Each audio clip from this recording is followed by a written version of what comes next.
बिस्मिल्लाहिर्रहमानिर्रहीम। आज हम बात करेंगे गूगल क्लासरूम में किस तरह से आप अपने स्टूडेंट्स को डिफरेंट ग्रुप्स में तकसीम कर सकते हैं और किस तरह से आप उनको ग्रुप असाइनमेंट दे सकते हैं। एक्चुअली गूगल क्लासरूम में अगर आप लोगों ने अभी तक ऑफ कोर्स सब लोगों ने इसको यूज़ किया है काफ़ी अरसे से, तो आप देखते हैं कि यहाँ पे कोई ऐसा गूगल क्लासरूम का कोई बिल्ट इन फीचर नहीं है जिससे आप अपने स्टूडेंट्स को डिफरेंट क्लासेस में डिफरेंट ग्रुप्स में कर सकें।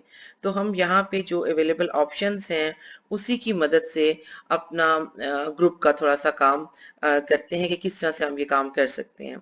ओके जी, फर्स्ट स्टेप में आप क्रिएट में आएंगे और यहाँ पे टॉपिक को क्लिक करेंगे। टॉपिक में आप जो भी अपने ग्रुप का नाम बनाना चाहते हैं, लेट्स सपोज मैं ग्रुप ए लिखती हूँ। आप जो भी अपने ग्रुप का नाम रखना चाहते हैं किसी भी एक ग्रुप का, वो आप यहाँ पे नाम लिखेंगे और इसको ऐड कर देंगे।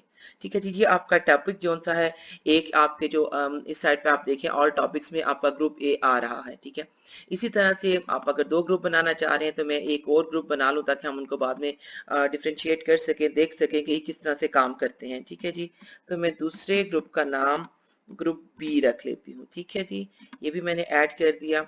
अब आप देख सकते हैं कि मेरे पास ग्रुप ए और ग्रुप बी दो फोल्डर यहाँ पे क्रिएट हो चुके हैं। ठीक है, यहाँ पे गूगल क्लासरूम की जो सबसे एक मैं कहूँगी जो मुझे फीचर अच्छा लगता है वो ये है कि जब आप यहाँ पर जितने मर्जी अपने टॉपिक्स क्रिएट करें, जितने मर्जी फोल्डर बनाएं और उनमें जो कुछ मर्जी रख दें, स्टूडेंट को तब तक अपीयर नहीं होते जब तक कि आप उसमें से कोई चीज, कोई भी असाइनमेंट, कोई भी मटेरियल उस स्टूडेंट किसी भी स्टूडेंट के साथ शेयर नहीं करते। जिसके साथ शेयर करेंगे वो फोल्डर सिर्फ उसको अपीयर होता है, बाकी लोगों को अपीयर नहीं होता।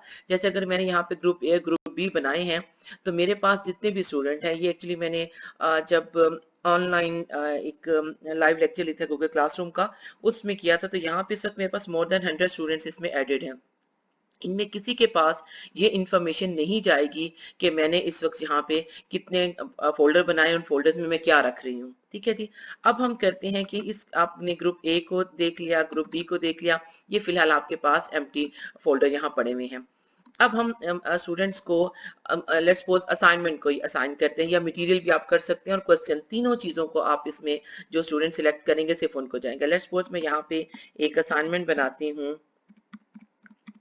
मैं यहाँ पे ए इसलिए लिख रही हूँ ताकि मुझे पता चले कि ये मैंने ए में रखा था, या बी के साथ मैं जब इसको कंपेयर करूँ तो मुझे इसका पता चल जाए। ठीक है, फॉर में यहाँ पे अगर आपके पास मोर देन 1 क्लासेस होंगी तो सबका ऑप्शन आएगा। आप ये भी कर सकते हैं कि मोर देन 1 क्लासेस चूज करें और उसमें बाद में जो स्टूडेंट्स हैं उनको सिलेक्ट कर लें। क्योंकि यहाँ मेरे पास एक ही क्लास थी, तो ये आप देख रहे हैं कि ये जो बटन है फॉर वाला, ये आपको डिसेबल नजर आ रहा है। अच्छा, अब ऑल स्टूडेंट्स में हम क्या करते हैं, यहाँ पे जब आप इसको ओपन करेंगे तो यहाँ पे आप ये कर सकते हैं कि सबसे पहले जो आपके पास स्टूडेंट्स नजर आ रहे हैं ऑल स्टूडेंट्स, आप इसको यहाँ से डिसिलेक्ट कर देंगे। ठीक है, इसका कोई भी स्टूडेंट सिलेक्ट नहीं है।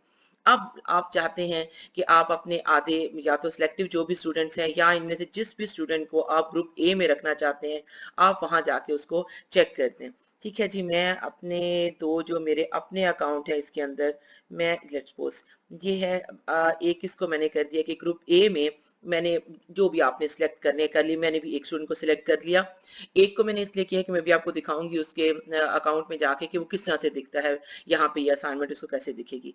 ये मैंने अपना जो भी स्टूडेंट था, या आपने जितने भी स्टूडेंट को सिलेक्ट करना था, वो आपने यहाँ से उनको चेक बॉक्स को क्लिक करते चले जाए तो वो स्टूडेंट सिलेक्ट हो जाएंगे। ठीक है जी, ये नजर आ गया कि एक स्टूडेंट मैंने यहाँ पे सिलेक्ट किया। जो भी पॉइंट्स आपने देने हैं वट वो आप उसे कर देते हैं, ड्यू डेट। अब यहाँ पे टॉपिक इंपॉर्टेंट है। टॉपिक में आके अगर आप ये जो असाइनमेंट थी, ये मैं ग्रुप ए के स्टूडेंट को असाइन करना चाहती हूँ। ठीक है, तो उसके लिए मैंने यहाँ पे ग्रुप ए को सिलेक्ट कर लिया। अब मैंने क्या किया है कि मैंने एक अपनी असाइनमेंट बनाई है। जो भी आप यहाँ पे असाइनमेंट हो सकता है, क्विज हो सकता है, क्वेश्चन हो सकता है, ठीक है, मटेरियल हो सकता है, ये चारों चीजें। जो भी मटेरियल आप ग्रुप ए को देंगे या ग्रुप बी को देंगे, दूसरे जो स्टूडेंट्स हैं वो उनमें से किसी चीज को उनको नहीं पता चलेगा कि आपने कौन सा काम ग्रुप ए को दिया है और वहां पे क्या डिस्कशन चल रही है, क्वेश्चन में या असाइनमेंट्स में या क्विजेस में। ठीक है जी, ग्रुप ए को सिलेक्ट किया है मैंने, यहाँ पे एक असाइनमेंट बनाई है और जो ग्रुप ए में मैंने जितने स्टूडेंट्स को रखना था वो मैंने यहाँ से सिलेक्ट कर लिया है, और उसके बाद अब मैं इसको असाइन कर देती हूँ। ठीक है जी, ओके, इसी तरह से अब मैं दोबारा जाके अब ग्रुप बी को मैं कोई असाइनमेंट देना चाहती हूँ, तो यहाँ जाकर मैंने असाइनमेंट को क्लिक किया। अब मैं यहाँ पे असाइनमेंट बी लिख देती हूँ। बेसिकली यहाँ पे लिखने की जरूरत नहीं, मैंने चूंकि एंड पे भी आपको शो करना है तो मैं इस वजह से इसको करना चाहती हूँ। उसी तरह से आप क्या करेंगे, ऑल स्टूडेंट्स में अब आप देखें, सबसे पहले आप सारे जो स्टूडेंट सिलेक्टेड हैं उनको डिसलेक्ट कर देंगे। उसके बाद जिस जिस बंदे को या स्टूडेंट को आप इस ग्रुप में रखना चाहते हैं, आप उसको जाके वहां से चेक करेंगे। ठीक है जी, मैं यहाँ पे ढूंढ रही हूँ, ये ये दूसरा वो स्टूडेंट्स हैं जिनको मैंने ग्रुप बी में रखा था, और ये चला गया, एक स्टूडेंट इसमें सिलेक्ट हो गया। ठीक है, अब फिर अगेन आपने टॉपिक में आना है। टॉपिक में आके अब ये ग्रुप बी का स्टूडेंट है, तो मैंने यहाँ पे ग्रुप बी को सिलेक्ट कर लिया है। ठीक है जी, अब मैं क्या करती हूँ, यहाँ से आप जो भी अपने पॉइंट्स आप रखना चाहते हैं वो आप कर लिए, जो भी चीजें आप करना चाहते हैं वो करके। लेकिन ये इंपॉर्टेंट चीज ये है कि आपने जो स्टूडेंट्स हैं उनको सिलेक्ट किया है कि कौन से स्टूडेंट आपके ग्रुप बी में है, और फिर टॉपिक में आपने उस ग्रुप को भी सिलेक्ट करना है जिसके लिए आप जिसको आप काम असाइन करने लगे थे, और यहाँ पे आप असाइन कर देंगे।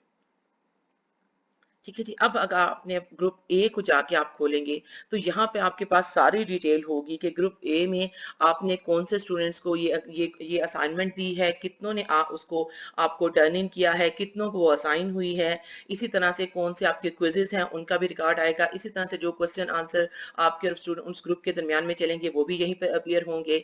इसी तरह से जो आप मटेरियल पोस्ट करेंगे वो सिर्फ उसी स्टूडेंट को जाएगा, और वो ईमेल भी जो सी है सिर्फ उन्हीं स्टूडेंट्स को जाएगी जो इस ग्रुप में है, जिनको आपने सिलेक्ट किया था। उन उन सब सिलेक्टेड स्टूडेंट्स को आपने ग्रुप ए कहा हुआ है। इसी तरह से अगर आप ग्रुप बी को जाके खोल के देखेंगे तो वहां पे देखिए बी वाली असाइनमेंट आपको अपीयर हो रही है, और यहाँ पे सारी उन्हीं स्टूडेंट्स की डिटेल, उन्हीं स्टूडेंट का काम यहाँ पे अपीयर होगा, जो या डिस्कशन अपीयर होगी स्ट्रीम के अलावा। क्योंकि स्ट्रीम में मैंने अभी उसको मैं जाके चेक करना, मैंने अभी देखा नहीं है कि वहां पे स्टूडेंट्स आप किस तरह सिलेक्ट करते हैं। उसमें ग्रुप की एक्चुअली नहीं ऑप्शन होती, उसमें टॉपिक आप सिलेक्ट नहीं करते हैं, लेकिन सिलेक्ट स्टूडेंट जो उनसे उनको आप सिलेक्ट कर सकते हैं। लेकिन चूंकि वो सबके लिए स्ट्रीम जो उनसे ऑब्वियस होता है, तो इसलिए हम इसको स्ट्रीम के अलावा के लिए करते हैं। क्लास वर्क में जितने भी ऑप्शंस हैं उनके लिए हम इसको देखते हैं, जैसे इसमें असाइनमेंट है, क्विज है, क्वेश्चन है, मटेरियल है। ठीक है, ये सब चीजें जो सी हैं आप इस तरह ग्रुप में दे सकते हैं, और दूसरे ग्रुप को उसका पता नहीं चलेगा कि आपने कौन सी असाइनमेंट या कौन सा डिस्कशन या कौन सा मटेरियल पहले ग्रुप को दिया। इस तरह से आप ढेर सारे ग्रुप्स बना सकते हैं। अगर मैं अब स्टूडेंट वाले उसमें जाऊं और देखूं कि यहाँ पे मेरे स्टूडेंट को क्या अपीयर हो रहा है, तो ये वो स्टूडेंट था जिसको आपने, एक मिनट क्लासेस से लेकर आती हूँ वहां पे, ये ग्रुप बी का स्टूडेंट था, एसटी स्टूडेंट जो सा था, इसको मैंने असाइन किया है ग्रुप बी। ठीक है, अगर आप यहाँ पे देखें तो ये वो स्टूडेंट का वो नजर आ रहा है आपके सामने गूगल क्लासरूम, और इसमें इसको सिर्फ ग्रुप बी नजर आ रहा है, क्योंकि ये वो स्टूडेंट है जिसको ग्रुप बी की असाइनमेंट हमने दी थी, ग्रुप बी में इसको शामिल किया था। अब यहाँ पे इसको अपनी असाइनमेंट नजर आ रही है, और दूसरी कोई असाइनमेंट इसको नजर नहीं आ रही है जो कि आपने ग्रुप ए को दी थी। इसी तरह से दूसरी विंडो में मैंने, दूसरी टैब में मैंने खोला था ग्रुप ए के स्टूडेंट को। मैं जरा उसको चेक कर लूं कि वहां पे उसको क्या नजर आ रहा है। ये जी हमारा स्टूडेंट है। यहाँ पे क्लास वर्क में आप जाएंगे और आपको टॉपिक्स में नजर आएगा कि यहाँ पे सिर्फ ग्रुप ए अवेलेबल है, उसको उसको सिर्फ ग्रुप ए नजर, उसको ग्रुप बी नजर नहीं आ रहा है। अगर वो उसको ओपन करते हैं तो उसके पास वही सारी असाइनमेंट्स, क्विजेस, डिस्कशन आएगी जो कि ग्रुप ए को दी गई थी। तो चूंकि ग्रुप हमने पहले डिस्कस किया कि गूगल क्लासरूम में एज सच ग्रुप्स का और कोई ऑप्शन नहीं है, तो हम इस तरह से टॉपिक की मदद से अपने जितने चाहें आप 10 चाहें या वटेवर जितने भी ग्रुप्स आप बनाना चाहते हैं वो आप बना सकते हैं, और उनको अपनी डिफरेंट डिस्कशन उनके साथ हो सकती है, डिफरेंट काम उनको असाइन कर सकते हैं, और वो बाकी लोगों को बॉदर नहीं करेगा क्योंकि बाकी लोगों को उसकी ईमेल नहीं जाएगी। तो आई थिंक ये हेल्पफुल होगा। ओके जी, थैंक यू, अल्लाह हाफिज।